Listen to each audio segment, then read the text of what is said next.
A reminder, since 2009, 21 mass shootings in the United States, and all of those were the work of a lone gunman with lethal firepower.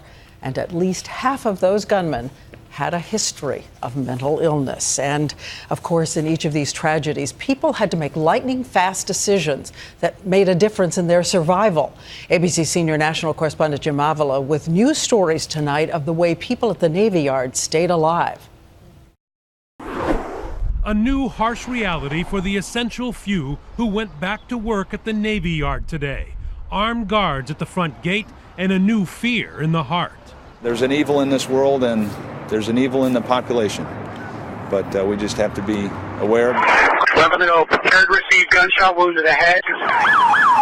Those who survived called on to make literal life and death decisions during a 30 to 60-minute moment of crisis. When I saw all these guns drawing, policemen, and then they are telling us, run that way.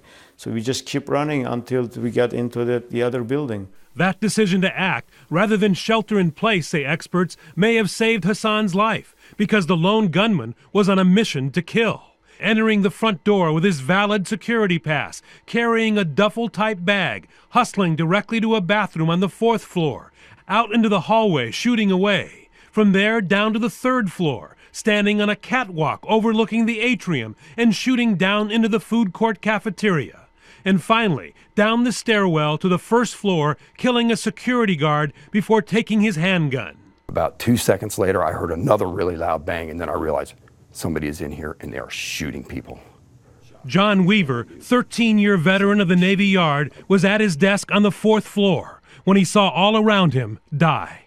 He looked like he was all business, except he had his jaw clenched so you could just see the ball of his jaw, you know. And when he looked at her, he looked straight at her, clenched that jaw, and just boom. In all, 12 innocents murdered where they worked, none actually in the Navy, all now identified as civilians from age 46 to 73, all victims of an evil those who survived cannot forget.